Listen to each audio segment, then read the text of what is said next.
Well, Mama V is confusing people today. I'm Our money I'm box is not confusing ready, people so with who, we're going with to bring the what? money box, and I call Sam, Derek Eko Sam, who has been convalescing the last 3 weeks, is back Yeah. this morning. He came back with a gift though. Where is it? He was sick with malaria. I don't know Roland, where's my chocolate? which malaria gives you 3 weeks Yeah. off. Yeah, he came 3 back weeks off. with chocolate. 3 weeks Thank off. you, Akol. Which doctor gave Eko 3 We're weeks off happy for to malaria? have you back, Derek Akol. Sam. Now let's do the newspapers. We're doing the With the newspapers. Telegraphic newspaper. No, Mama is cutting me shop. Roland is going to start with the Ghanaian Times. Okay. So Yeah. I'm not starting with the Ghanaian. I'm protesting. I'm protesting. Start with the Daily Yeah? Graphic.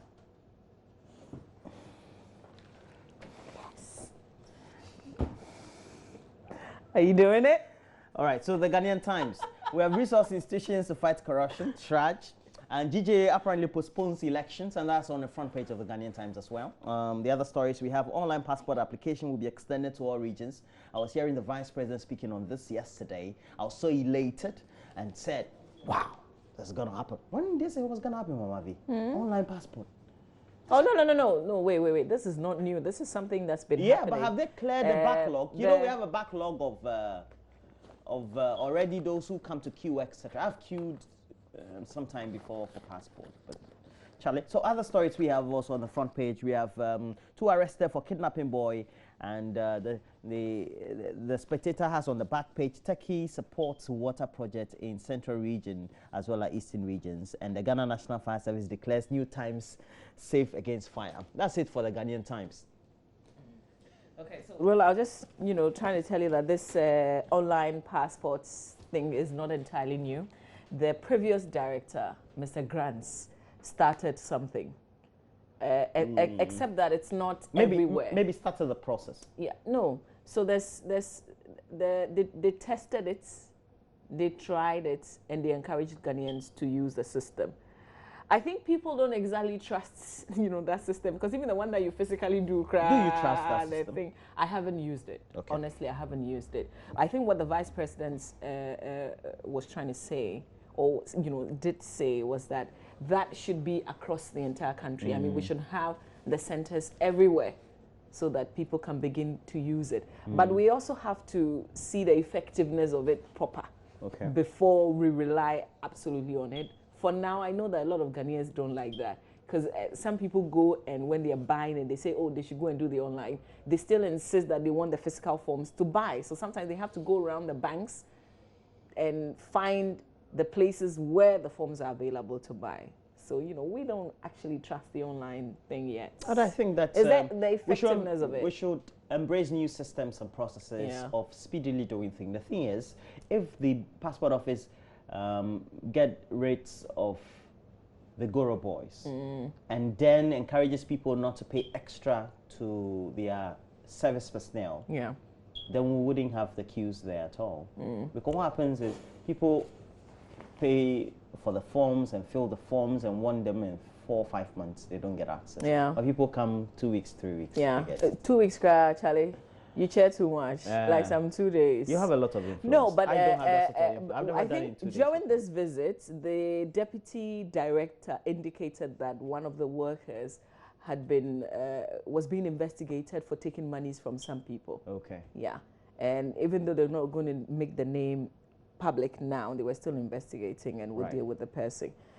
So what I know, because the previous director, I had, some personal relationship. Yeah, so I know that when he sits in his office, for instance, he can see what's going on in the Tema Station office, which is the original office. And so he had some kind of control, he had some measures. I really don't know why they keep changing directors, especially when somebody has some solid process on the ground and you change the person. Because yesterday the report was that there were so many people at the passport office. Still. Yeah. Because we're the trying to get rid of the thing queues. I had, the good thing I had was that the Vice President saying there will be, I think, processing centers in every region. So I hope that will be possible. We need money. Remember that yesterday the Foreign Affairs Minister said on the floor of Parliament that their budgets, is inadequate. Yeah, it's not, because before, what they internally generated, they were allowed to use all of it, but now they are not. So even what they generate, they can't use all, which means the budget has drastically reduced. So with that said, and with the center spread across, Charlie, I don't know. Yeah. Let's do the Daily Graphic newspaper. The front page of the Graphic this morning, Kintampo Waterfalls tragedy. The stories in the paper, and the Graphic promised us. So on pages 24 and 25 this morning, they are telling us the story. You can grab the paper. They're showing, so let me just show you what I can, but I would encourage you to get the paper. So this is in the center spread. Kintampo Waterfalls was disaster in waiting. GTA puts in place plans to ensure safety at all toll attractions. Okay, so this is one that you have to grab. So they say, okay, this was going to happen anyway, except that they didn't know when this was going to happen, and then it eventually happened. The sad aspect of it is that we lost a lot of young souls, really. MPs in there, probably presidents in there as well, you know. Okay, so some in-depth reports in the Daily Graphic newspaper on the Kintampo tragedy. 12, back on the front page, 12% Ghanaians jobless, says Statistical Service. GE Oil and Gas opens facility at Takoradi Ports. And Cocoa Money education played role in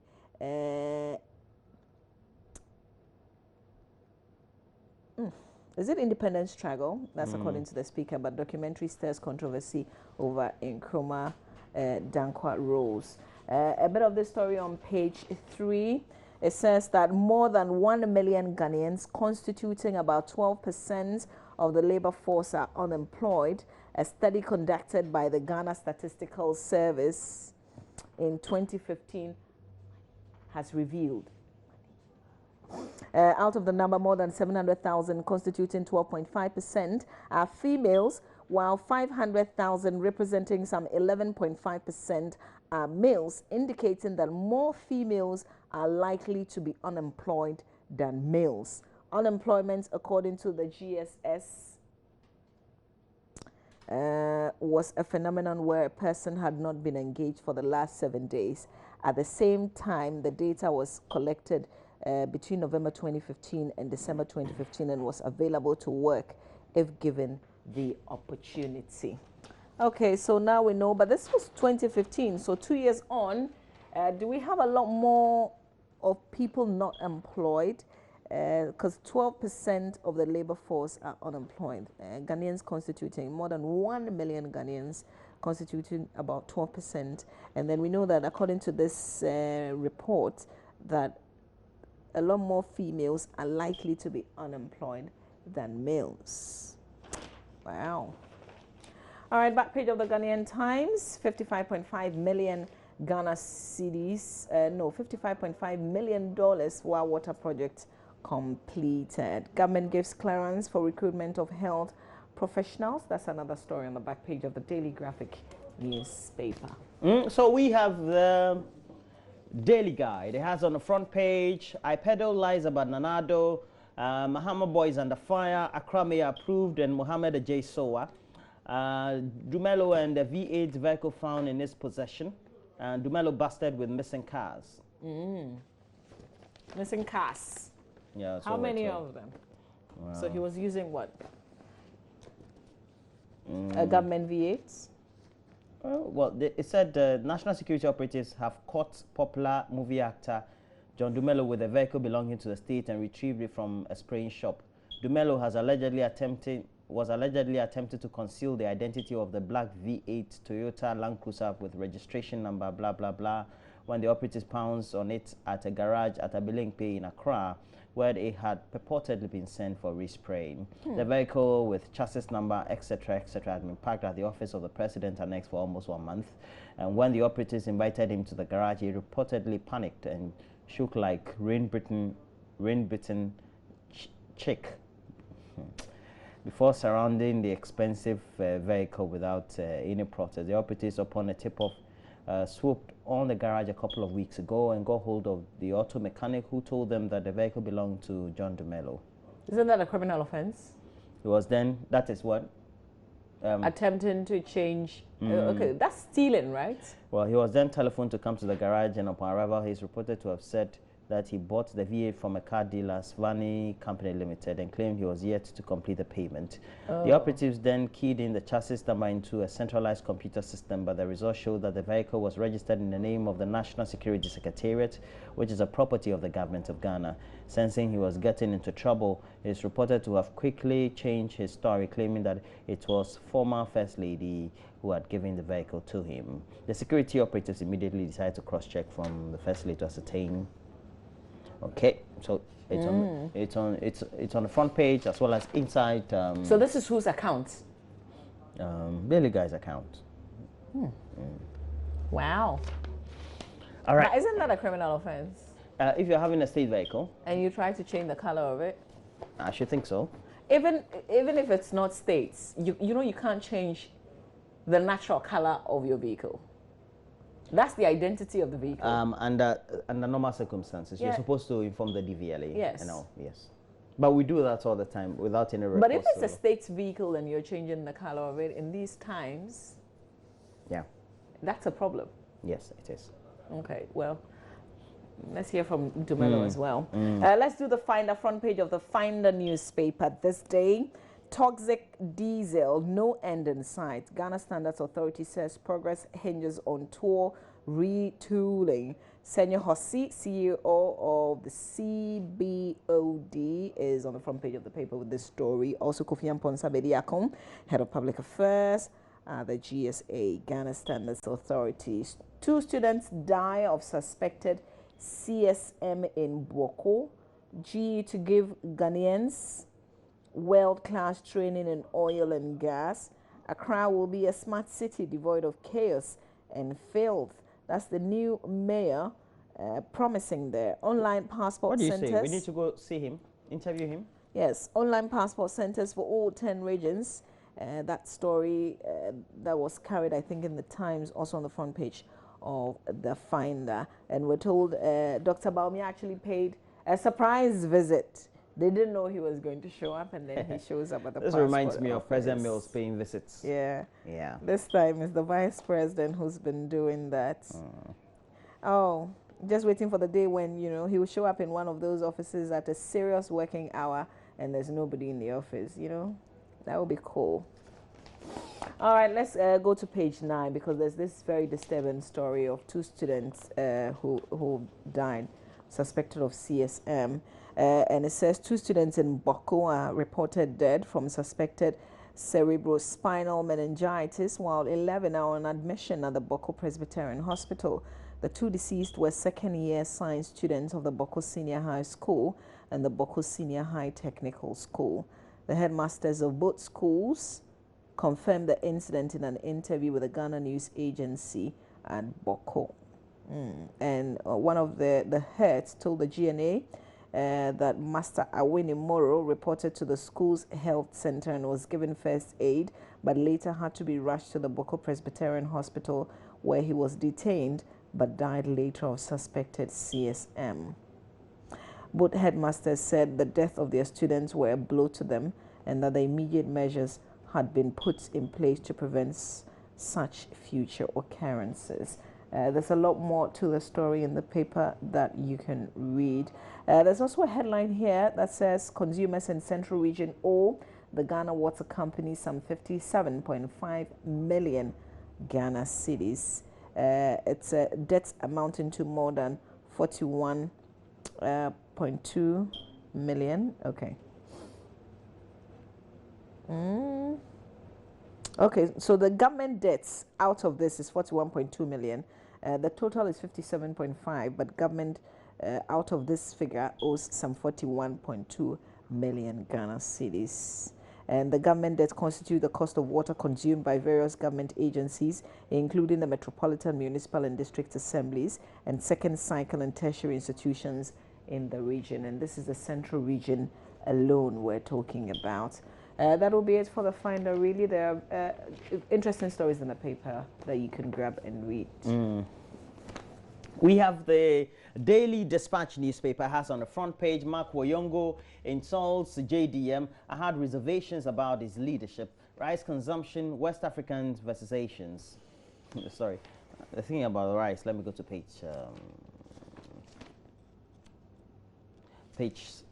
7 of the paper, I believe. Page 7. Okay, it's in the Economist. Long. I can't read it. All right, so we look at the last paper. It is a Ghanaian Observer. Has on the front page, names for up over NDC defeat as party brawl over 2016 historic riots. This one also reminds me of when the NDC pro newspapers were also making a dig at the MPP over perceived fractious factions within the MPP. The tables have turned, I guess. Chumbuafo's disgraceful confession says he lied about Akufo-Addo.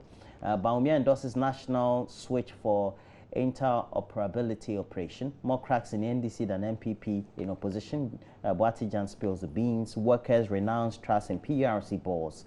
And Bawumia storms passport office. We've got the Daily Statesman next, front page of the Daily Statesman. That's the last newspaper we'll do, and then we'll change over and go online. Manual passport application must be over, and this has to do with the Vice President visit, unannounced visit to the passport office on Thursday. NDC plans backfire over attempt to incite traders. 398 million Ghana cedis approved for Foreign Affairs Ministry. Obing granting MMDC is key to Akufo-Addo's success, and Ajay Sowa gets 100% as new Accra mayor. These are the headlines. Front page of the Daily Statesman. Back page of the paper, British swimming bullying claims in Paralympians are investigated. I won't leave Ghana until I get paid. That's Gerald Noose insisting. Former video analyst of the Black Stars. We still owe him, you know. He says he's not going to leave Ghana until he's paid what we owe him. That's it for the Daily Statesman newspaper. Okay, let's do so online. Those will be it for the newspaper stories we're looking at this morning. But we go to the online portals, Mama V, and we have to start with myjoyonline.com. Yes. First, we have a picture there of Ken Ofori-Atta. He's the finance minister. 85% of local government budgets expected from donors. Yeah, we're still, you know, up with our caps in hand, begging, and 85% of what we spend, in fact, what we budget for is actually not even coming from us. Tong Kokrom residents resort to sachet water as Galamsey destroy water bodies. And that's a community in the Amansia West districts. They've been forced to use sachet water for their daily house chores. Bribery scandal reports won't be objective. That's the African Center for Parliamentary Affairs. They cast doubt over the objectivity of the outcome of the Jogate Committee on allegations of bribery in Parliament. This was suspected, especially when Parliament, in this sense, is investigating itself in this matter. But we'll see how that goes. We know that the report will be out on the 29th of March. That's next week, Wednesday. So we wait to see if somebody says, oh, yes, I said it. I've been vindicated. I told you this was not going to be objective. Or somebody would say, I've been exonerated. You know, you never know. Okay, Gambia to set up Truth and Reconciliation Commission. Oh, Africa. Gambia, let's just read a little bit of that, please. Gambia said on Thursday it would set up a Truth and Reconciliation Commission and offer reparations to victims of former President Yahya Jammeh's brutal governments. How did Nankabru's attackers access presidency? That's Ras Mubarak, who put a question, and so the Interior Minister answered it yesterday, but he's still very much unsatisfied with the response that the Interior Minister, Ambrose Derry, gave on the floor of Parliament yesterday. He's asking more questions. Ayoko Boche unhappy with Finance Ministry's ceiling of IGFUs, that's the internally generated funds. Roland, we talked about this a while ago. Yeah, with all these expansion and with all these other promises, they don't even have enough internal generated funds for their own use. Parliament wants 10 years valid passport, not 5. This is a big issue. To think that you have to go through all the processes, all the struggles. So you struggle to get one passport, and to think that every 5 years you have to go through the same process. Like, I'm dreading, because I think I have to renew this year. I think mine I have to renew, this year or next year. And then you're thinking, oh my God, how do I do this? And then you're thinking again, because your family also would need a renewal. It's such a big headache. If only they can do it 10 years, so that we don't have to worry about this for a long time. A houseboy who allegedly murdered Ben's master remanded. Please, let's click on the story. I first saw it in one of the papers when it happened fresh, and it was such an, I don't even know how to describe it, but it says an Accra Central District Court has remanded the houseboy who allegedly killed his master at Ofankor. In the, Ofankor in Accra, and they've remanded the boy. Okay, that's it for myjoyonline.com, really. Please make time and read the story. So you go to CTFM and we have MPs must get one policeman each. Well, we'll discuss this this morning and see how it goes. Yesterday, that's not possible, really. Okay. I listened to. Well, we brought the subject yesterday, really, when we had Emmanuel Tremantinge Jakon and his other colleague in the studio. That's Dr. Clement Park. Yes, they said ideally they would, and we talked about it. It's not feasible. Yeah, it is not. It's not. Because listen, they are representing constituencies. We understand that what they do is a bit sensitive. They need protection. I think the state should help them beef up security in their homes. I don't think we can afford to give every parliamentarian, 275 of them, one police officer. They may not even be enough, really. Yeah. It may not. The fact that you have a policeman with you doesn't assure you, really, of your safety. Yeah. Let's get the measures in place in their homes, in their offices, at Parliament House. Let's see how that goes. Mayoko Botwe laments cut in foreign ministries, IGF. Defunct, that's a finance. We should just speak to Ken Oforiatta. It will be done in a, just say, Charlie. Really? Bracken. The budget has been passed, though. Bracken. I don't know TV scan so and so yes, they can bring a supplementary budget in the middle of the year. Okay, well. Defunct Zwanrugu meat factory to become a modern abattoir. Okay. To become, please, to become. Let it be. Then we can talk about it. I'm not hopeful. Please. We need tighter security. It's not too much to ask, according to MP. I'm sure. Tighter security in Parliament. I absolutely agree. And their personal, their personal security. Homes. I think they should look at different ways. Maybe we can learn how it happens elsewhere. Let's look for, because I don't believe in one police officer, one member of Parliament, really. You just think that they're getting too much of the No, I don't think they're getting too much. I don't think they're getting too much. I don't find anything wrong with it. I don't think they're getting too much, but I tell you what, I'm saying that I don't think the fact that there's a police officer with you in your car or following you around is enough security. That's all I'm saying. Okay. And so what? The same community where you come from, in fact, the same people that you represent, when you're going to address them, you have a police officer guarding you. I mean, look at that picture. Yeah. So you have like a town hall, whatever, and you, when you're coming, this is where you come from, and we are the people you are representing. But you there, you have a police officer guarding you 24 hours.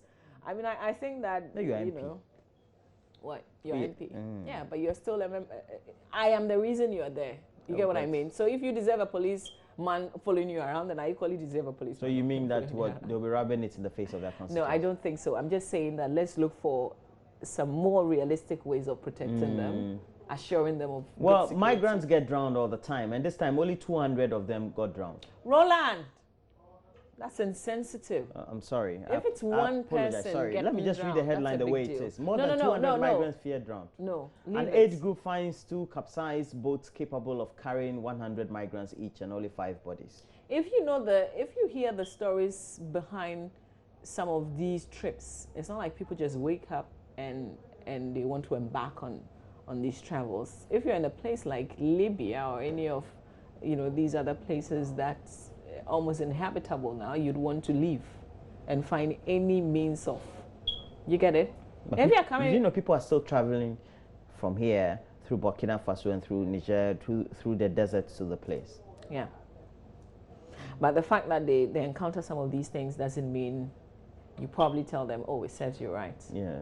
You don't say that. All right, so are you talking to me? Who the cab fits? Rape taxi warning for Johannesburg. The latest victim appears to be a mother assaulted for 4 hours in front of her son. Can we kindly click on this story? This is one of the... Let's click on the rape. Click on this rape. Rape. Okay, it seems that we can do that. So we have to do sports. And Benedict Owusu is around the corner. We're told that a new Black Stars coach will be announced soon. And so we will see. And apparently, we're being told they are called for former former Black Stars coach, Kwesi Appiah, to be reappointed. I don't know who, sports journalist. He always puts pressure. Puts in pressure. Anyway, the man will come. They will say he's incompetent. I know, Ghanaians and the sports journalists. Right? What do you say? What do you say, Mama V? We're taking a break. We'll be right back.